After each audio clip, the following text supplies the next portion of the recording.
You will hear an interview with a novelist called Greg Field. For questions 24 to 30, choose the best answer, A, B, or C. You now have 1 minute to look at part 4.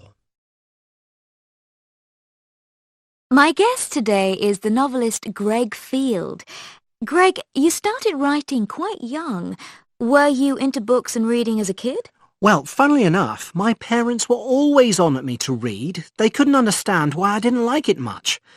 But if we went to a library, it was all serious and silent and slow and not lively at all. One summer, though, I was in my grandma's sitting room and she had this whole pile of books, which she let me play with because I liked the covers. And I started leafing through, and then maybe reading a word or two, and then a page, and then that was it. And what about at school? Well, in fact, school added another dimension. We'd got school books, of course, history books and maths books that we'd work through, though I much preferred finding out about stuff online. But there was one particular teacher we had, who at the end of every day would get out a book, maybe poems or a story, and read them to us. It was like music, like a film, these great pictures his voice summoned up in my mind. And that's when I knew I had to be a writer, so I could make that happen too.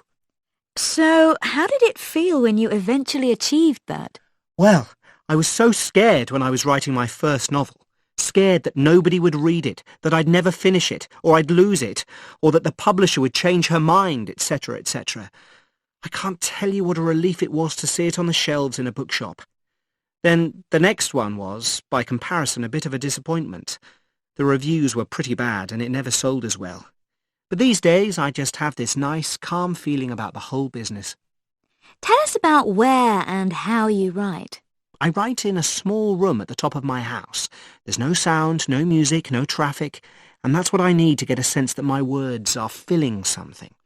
I've tried writing in other rooms in the house, but I find it harder to settle down to work. I don't use a computer, just a pen, any kind of pen. I don't have a special one anymore. Losing it was too traumatic. And I do look out of the window a lot.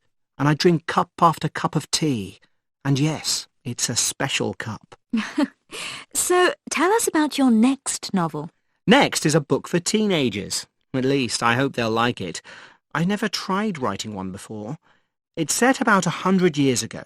And it's about school-aged children in the country who are sent off from their farms to work in a factory at a young age, and the hard times they have. Like all my historical novels, it has a serious message, but there are lighter moments too. Any advice for budding young writers out there, Greg? Well, if it's your first book, does that mean first person? People often write their first book about themselves and from the I perspective. Of course, you're likely to write best about what you know, to be most convincing. But bear in mind that if you do that, there might be a lot of stuff you can't include. And your readers may want to know about other things that you don't see. Anything to avoid? Well, it's very dull if you set everything in the same place, of course, or always have them wearing the same clothes. Their choice of clothes can tell you about a character's personality. And an important aspect of writing fiction is the use of symbols, for example, the weather representing how people are feeling. But resist the urge to spell everything out. The sky was grey, fine. Not the sky was grey and John felt as grey inside as the sky was, etc. That sounds like good advice. Thanks, Greg.